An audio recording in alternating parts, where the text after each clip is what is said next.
Hello student, स्वागत है आपका आज की क्लास के अंदर। आज हम IUPAC नेमिंग जो है उसके रूल्स पढ़ेंगे। किसके लिए? कोऑर्डिनेशन कंपाउंड्स के लिए। कोऑर्डिनेशन कंपाउंड्स के लिए सबसे पहले क्या होगा, हमें जो पिछली वीडियो बनाई है उसको आपको देखना पड़ेगा, क्योंकि जब तक आप पिछली वीडियो नहीं देखोगे तब तक आपको ये वाली वीडियो समझ नहीं आएगी। और साथ के साथ आप मैं जो रूल लिखा रही हूँ उसको कॉपी में नोट करते जाएं, क्योंकि साथ के साथ आप लिखोगे, नोट करोगे तो आपको काफी कुछ समझ अच्छे से आ जाएगा। तो देखो, जब भी हम कोऑर्डिनेशन कंपाउंड्स के लिए नामकरण करते हैं, IUPAC नामकरण, तो उसके कुछ रूल्स होते हैं। सबसे पहला रूल क्या होता है कि सबसे पहले हमें धनायन का नाम लिखना होता है। किसका? धनायन का नाम लिखना होता है। उसके बाद हम ऋणायन का नाम लिखते हैं। हमेशा पहले हम धनायन का नाम लिखेंगे, उसके बाद हम ऋणायन का नाम लिखते हैं। जैसे कि मान लो एग्जाम्पल के तौर पे मैंने क्या किया, K4FeCN6 की बात की। K4FeCN6 की बात की तो देखो, जो सबसे पहला होगा ना, जो पहले होगा वो धनायन होगा, जो बाद में होगा वो ऋणायन होगा। अगर पहले संकुल है तो संकुल धनायन है, और अगर पहले ये दिया हुआ है तो इसका मतलब ये धनायन है। अब इसमें संकुल बाद में दिया हुआ है, इसका मतलब संकुल यहाँ पर क्या है? ऋणायन है। क्लियर हो गई बात?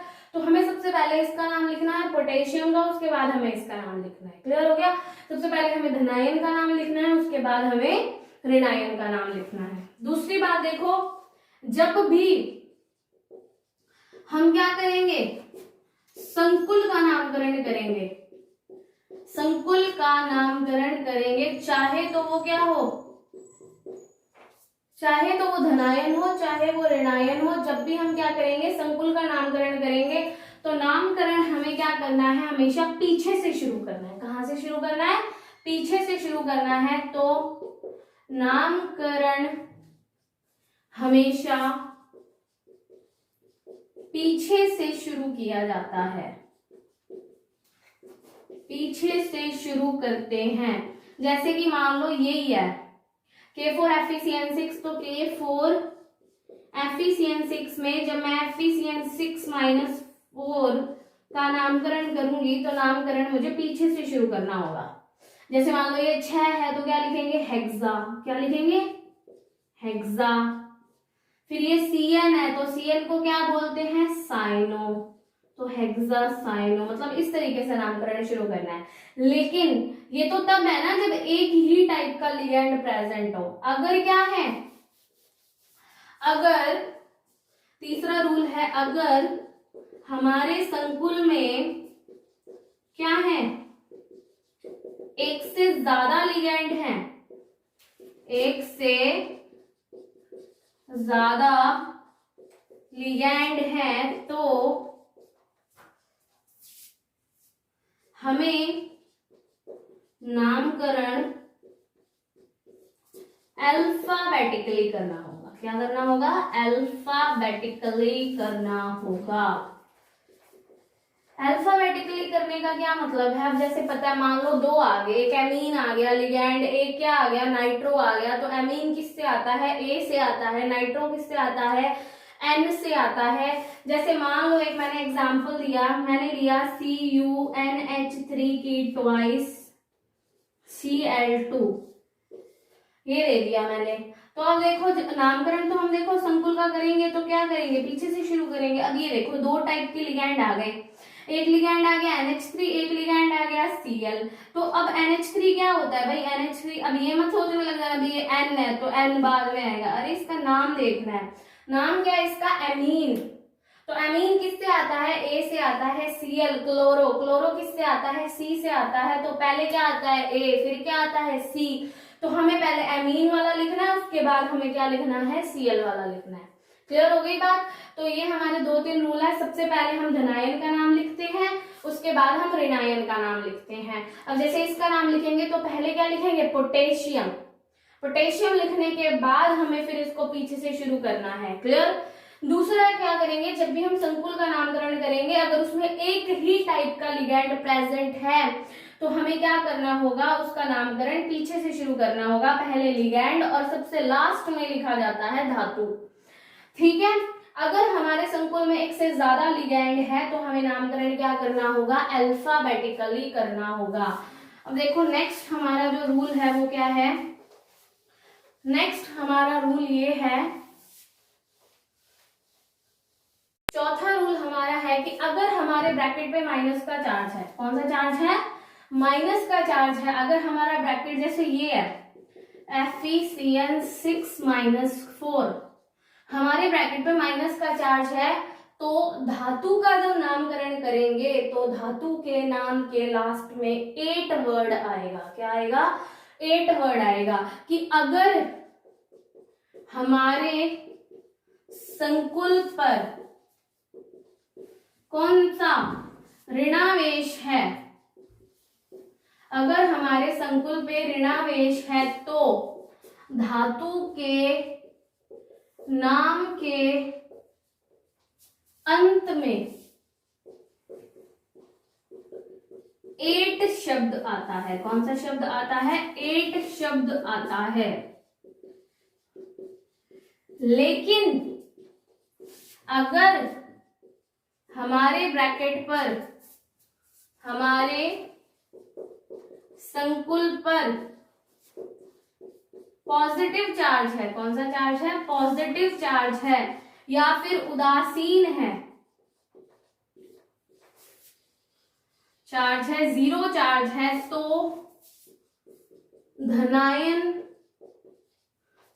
धातु का नाम ज्यों का त्यों लिखा जाता है। क्या लिखा जाता है, ज्यों का त्यों लिखा जाता है। क्लियर, तो ये हमारा ये वाला रूल हो गया। अब जैसे देखो कई बार क्या होता है कि एग्जाम्पल देने से पहले मैं आप लोगों को कुछ क्लियर करना चाहूंगी कि कई बार क्या होता है कि जब हम संकुल का नामकरण लिखते हैं तो उसका धनायन के रूप में नाम अलग होता है और ऋणायन के रूप में नाम अलग होता है। जैसे Fe है, अगर हमारे ब्रैकेट में प्लस का चार्ज होता तो Fe को लिखा जाता आयरन। क्या लिखा जाता, आयरन। लेकिन जब क्या आता है, ब्रैकेट में माइनस का चार्ज आ जाता है तो अब Fe को आयरन नहीं लिखा जाता, अब इसको लिखा जाता है फेरेट। हम लोगों को पता है ना कि इसको फेरस, फेरिक वर्ड भी यूज करते हैं। Fe+2 को फेरस बोलते हैं, Fe+3 को फेरिक बोलते हैं।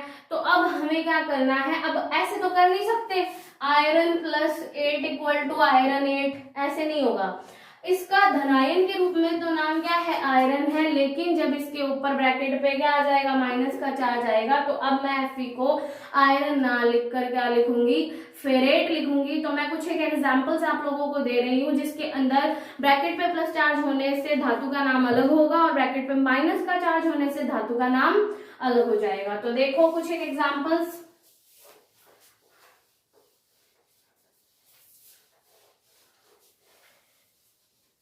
कुछ एक होते हैं जिनमें कोई भी परिवर्तन नहीं होता लेकिन कुछ में परिवर्तन हो जाता है। जैसे अगर ब्रैकेट पे प्लस का चार्ज है तो क्या होगा, और अगर ब्रैकेट पे माइनस का चार्ज है तो क्या होगा। सबसे पहले बात करूं अगर मैं Fe की, तो मैंने बता ही दिया कि जब Fe पे ब्रैकेट पे प्लस का चार्ज है या 0 चार्ज है तो Fe को आयरन बोलते हैं, लेकिन जब इस पे माइनस का चार्ज होता है तो इसके लिए फेरेट वर्ड यूज होता है।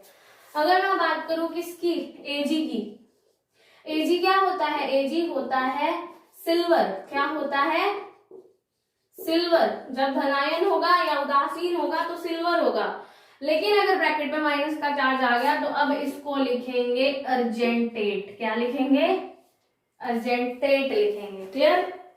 अब जैसे और एग्जांपल देखो, Au की बात कर लेते हैं। Au को क्या बोलते हैं हम, गोल्ड,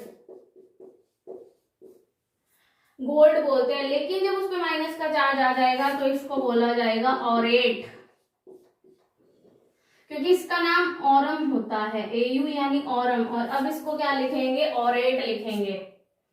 और भी कुछ एक एग्जांपल्स हैं, जैसे कि मानो और क्या बदलेगा, जैसे कुछ एक नॉर्मल एग्जांपल्स ले लेती हूँ, जैसे जिसके अंदर कोई परिवर्तन नहीं होता।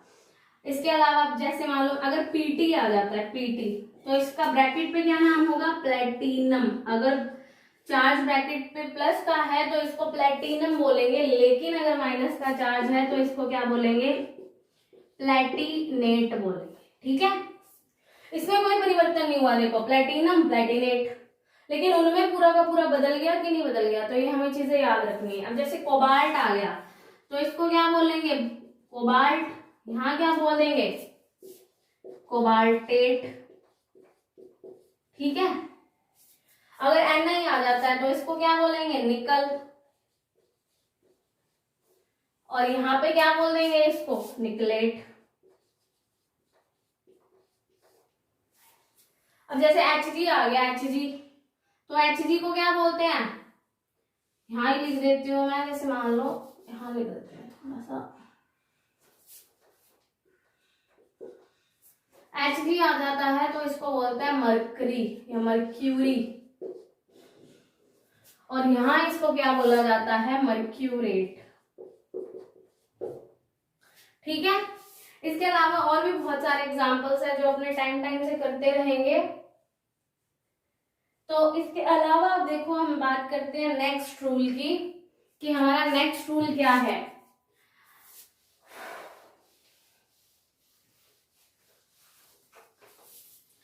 जितना ज्यादा इन नियमों को याद रखोगे उतना बेहतर रहेगा, क्योंकि IUPAC नामकरण 2 नंबर का पेपर में पूछा ही जाता है, इसीलिए हमें ये बहुत अच्छे से करना है।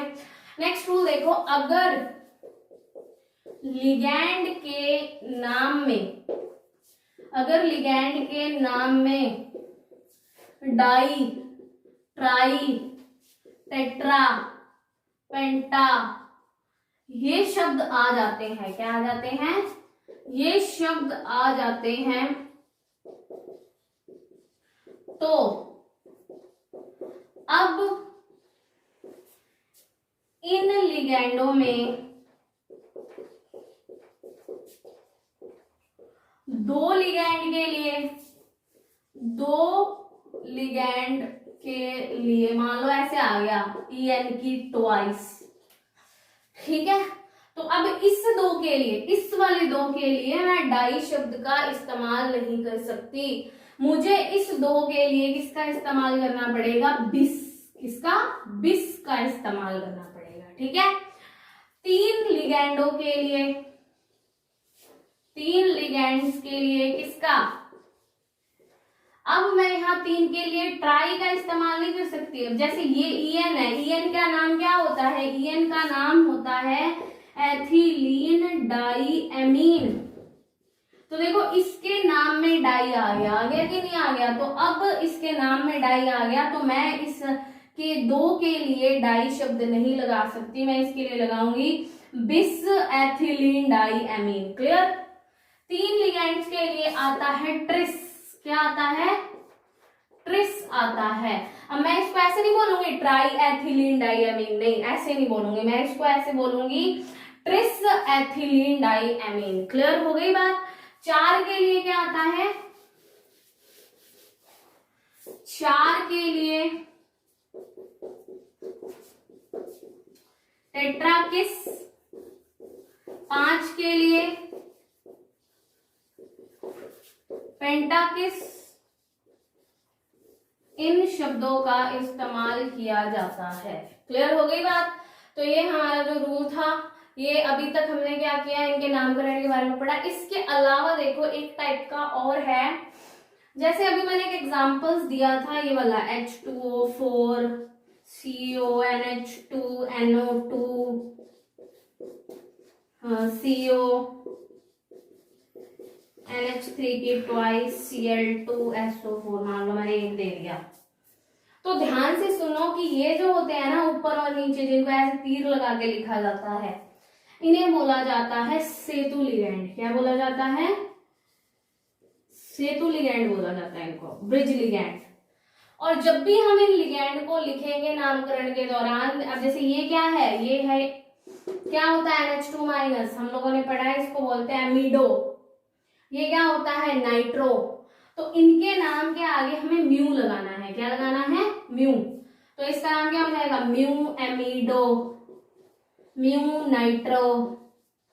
ये जब मैं एग्जांपल करूंगी तब क्लियर हो जाएगा। तो इन लिगैंड्स के नाम के पहले म्यू लगाया जाता है, जो ये बताते हैं कि ये कौन से लिगैंड है, ये सेतु लिगैंड है या ये ब्रिज लिगैंड है, क्लियर, समझ आ गई बात। तो हमने अभी तक क्या पढ़ा कि जब भी हम IUPAC नामकरण करेंगे तो सबसे पहला रूल ये था कि हम सबसे पहले धनायन का नाम लिखेंगे, उसके बाद हम ऋणायन का नाम लिखेंगे। दूसरा रूल क्या था कि अगर हम क्या करते हैं, किसी भी संकुल का नामकरण करते हैं तो सबसे पहले क्या करेंगे, संकुल के अंदर पीछे से स्टार्ट करेंगे नामकरण। संकुल में पीछे से नामकरण तभी स्टार्ट करना है जब उसमें एक ही टाइप का लिगैंड प्रेजेंट हो। अगर एक से ज्यादा टाइप के लिगैंड उसके अंदर प्रेजेंट होते हैं तो फिर हमें अल्फाबेटिकली नामकरण करना होता है। इसके अलावा जब ब्रैकेट के ऊपर प्लस का चार्ज होगा तो धातु के नाम में या प्लस का चार्ज ले लो या फिर उदासीन चार्ज ले लो, कि अगर धातु पर ब्रैकेट के ऊपर प्लस का चार्ज है या फिर जीरो चार्ज है तो हमें क्या करना होता है, धातु के नाम में कोई परिवर्तन नहीं करना होता। लेकिन अगर ब्रैकेट में माइनस का चार्ज है तो हमें क्या करना होगा, वहां पर धातु के नाम के लास्ट में 8 शब्द का इस्तेमाल करना होता है। ठीक है, इसके अलावा मैंने ये भी बताया था कि कुछ धातुओं के लिए ब्रैकेट में प्लस के नाम अलग हैं और माइनस के नाम क्या है, अलग है। स्पेशली 2-3 एग्जांपल्स भी मैंने उसके अंदर क्लियर किए थे। उसके बाद हमारा नेक्स्ट रूल ये है कि अगर लिगैंड के नाम में ही, अब जैसे देखो साइक्लोपेंटाडाइइनाइल, मैंने अभी बताया C5H5-1, इसका नाम क्या है, साइक्लोपेंटाडाइइनाइल, तो इसके नाम में आ गया ना डाई। ठीक है, तो इसीलिए इसके लिए भी अब क्या होगा, 2 के लिए बिस, 3 के लिए ट्रिस, 4 के लिए टेट्राकिस, 5 के लिए पेंटाकिस, इन शब्दों का इस्तेमाल होगा। अच्छा, एक चीज और देखो, ये वाला सेतु लिगैंड वाला भी आप लोगों को क्लियर हुआ होगा कि अगर ऊपर नीचे की तरफ लिगैंड दिए हुए होते हैं तो वो कौन से लिगैंड कहलाते हैं, सेतु लिगैंड कहलाते हैं। और इन लिगैंडों के नामकरण में क्या किया जाता है, म्यू शब्द का इस्तेमाल किया जाता है। नेक्स्ट देखो, अभी मेरे को 1-2 रूल्स और ध्यान आ रहे हैं। जैसे मान लो कई बार क्या होता है, अब ऐसे आ गया जैसे K4FeCN6, तो मेरी बात सुनो, उसने ये थोड़ी दिया है कि ब्रैकेट में माइनस का चार्ज है, उसने ये दिया है क्या, यहाँ पता चल रहा है। ये तो हमारे खुद की कॉमन सेंस वाली बात है कि जब ब्रैकेट बाद में है तो ऑब्वियस सी बात है कि उसके ऊपर कौन सा चार्ज होगा, माइनस चार्ज होगा, और धातु के नाम के लास्ट में इसीलिए 8 आएगा। अब जैसे मैंने ये लिख दिया क्या, CuNH3,4SO4, तो मुझे ये पता है कि ब्रैकेट पहले आ गया और ये बाद में, इसका मतलब ये ऋणायन है, ये धनायन है, और ये धनायन है, इसका मतलब अब धातु के नाम में कोई भी परिवर्तन नहीं होगा। अब जैसे मान लो मैं ये दे देती हूँ NiCO4, तो क्या ब्रैकेट में कोई चार्ज दिखाई दे रहा है, नहीं दिखाई दे रहा है। इसका मतलब ना तो ये प्लस है ना ये माइनस है, क्योंकि इसके आसपास भी तो इधर कोई नहीं है। तो ऐसे टाइम में ब्रैकेट के ऊपर जब कोई चार्ज ना हो तो धातु का जो नाम है वो वही का वही लिखा जाएगा। ठीक है, इसके अलावा जैसे मैंने ये दे दिया, अब उसने स्पेशली दे दिया कि इसके ऊपर माइनस का चार्ज है, तो ऑब्वियस सी बात है, कोई दिक्कत होनी ही नहीं चाहिए। अभी यहाँ एन को निकल नहीं, क्या बोलेंगे, निकलेट बोलेंगे। ठीक है, इसके अलावा देखो, अब जैसे मैंने मान लो ये दे दिया COEN की थ्राइस +3, अब हमें पता चल रहा है कि ब्रैकेट के ऊपर प्लस का चार्ज है, तो अब इसे क्या बोलेंगे, हम कोबाल्ट ही बोलेंगे, कोबाल्टेट नहीं बोलेंगे। ठीक है, अच्छा एक चीज और देखो, कभी कभी क्या होता है, कौन सा रूल रह गया, चलो जब याद आएगा तब बता दूंगी। ठीक है, तो ये हमारे एग्जांपल्स हो गए, क्लियर हो गया आप लोगों को रूल। अच्छा हाँ ठीक है, एक रूल और होता है, जब मैंने आपको पिछली वीडियो में बताया था कि हम धातु का आवेश निकालना सीखते हैं। एक बात याद रखना, जब भी हम किसी धातु का नामकरण करते हैं तो धातु के, अब जैसे मैंने लिखा आयरन, मैंने आयरन लिख दिया, तो अब आयरन लिखने के बाद ब्रैकेट में हमें उसका आवेश भी बताना पड़ता है। ठीक है, इससे बोला जाता है स्टॉक संकेतन। क्या बोला जाता है, स्टॉक संकेतन बोला जाता है। तो ध्यान से देखो, 1-2 रूल्स और रह गए हैं जो हम लोगों को क्लियर करने हैं कि आईयूपीएसी नामकरण करते समय, आईयूपीएसी नामकरण करते समय धातु के नाम के बाद, धातु के नाम के बाद हमें रोमन नंबर में, रोमन संख्या में, बड़े ब्रैकेट के अंदर, बड़े ब्रैकेट के अंदर धातु का आवेश भी लिखना होता है। क्या लिखना होता है? धातु का आवेश भी लिखना होता है। इसे स्टोक्स संकेतन के नाम से जाना जाता है। किस नाम से जाना जाता है? स्टोक्स संकेतन के नाम से जाना जाता है। याद रखना, अगर हमने आवेश नहीं लिखा तो नाम गलत, कुछ नहीं होएगा फिर। इसीलिए हमने बोला जब तक आवेश नहीं सीखोगे तब तक नामकरण नहीं आएंगे। ठीक है, स्टोक्स संकेतन बोल दिया। अब जैसे मैंने लिखा भाई आयरन पे प्लस का 3 चार्ज है तो आयरन थर्ड, ऐसे लिखना है। रोमन नंबर में लिखना है, यहाँ से लिख दो 3, भाई हो गया काम, गलत है ये। रोमन नंबर लिखना है थर्ड। प्लस है, प्लस ही होगा, ऑब्वियस सी बात है, धातु है, धातु पे कभी माइनस का चार्ज नहीं होगा तो इसलिए प्लस माइनस लगाने की जरूरत नहीं है। अगर 0 चार्ज है तो 0 लिखो, 0। ठीक है, ऐसे लिखना है। क्लियर? अच्छा, एक लास्ट रूल देखो कि जब भी हम नामकरण करते हैं और अकेला ब्रैकेट आ जाता है, मतलब उसके आसपास कोई आयन नहीं है, अकेला आ गया, जैसे ये आ गया NiCN4-2, तो सब कुछ खत्म होने के बाद में लास्ट में आयन लिखना है। जैसे मान लो मैं इसका नामकरण करती हूँ, 4 है तो टेट्रा, CN तो साइनो, ब्रैकेट में माइनस का चार्ज है तो हमें पता है निकल नहीं लिखेंगे, क्या लिखेंगे? निकेलेट। आवेश निकाल लो, प्लस का 2 आएगा तो सेकंड।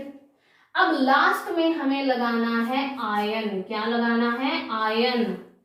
ये तभी आएगा आयन जब क्या होगा? जब अकेला ब्रैकेट हो और ब्रैकेट पे कोई प्लस या माइनस का चार्ज दिया हुआ हो तो हमें इसमें आयन लगाना जरूरी होता है। अच्छा, एक चीज देखो, जब भी हम ब्रैकेट का नामकरण करते हैं तो ये ऊपर वाली लाइन टूटनी नहीं चाहिए, इन्हें जोड़ जोड़ के लिखना है, ऐसे पूरी लाइन एक साथ होनी चाहिए, बीच में लाइन टूटनी नहीं चाहिए। क्लियर? तो ये भी एक रूल है। क्लियर हो गया? तो ये हमारे यूपीएससी नामकरण के रूल थे। ये रूल्स हमें बार बार अच्छे से याद कर लेने हैं। जब तक ये रूल्स नहीं आएंगे तब तक हम लोगों को यूपीएससी नामकरण नहीं आएगा। ठीक है, तो नेक्स्ट वीडियो में हम यूपीएससी नामकरण सीखेंगे, तो इन रूल्स को पहले अच्छे से नोट कर लें और हमें अच्छे से याद करना है। इस वीडियो को बार बार देखो, रूल्स को लिख लो, अच्छे से उनको दिमाग में बिठा लो, लिगैंड के नाम याद कर लो, धातु के ऊपर कितना आवेश है, लिगैंड के ऊपर कितना आवेश है, ये सब हमें पता होना चाहिए। क्योंकि नेक्स्ट वीडियो में जब हम यूपीएससी नामकरण करेंगे तो अपनी पूरी तैयारी करके बैठे, वीडियो देखते ही साथ के साथ नोट करें और उसको अच्छे से याद कर ले, क्योंकि ये टॉपिक हमारा बहुत ज्यादा काम आने वाला है। तो वीडियो को लाइक जरूर करें और इस चैनल को सब्सक्राइब भी कर ले जिसने इस चैनल को सब्सक्राइब नहीं किया है। धन्यवाद।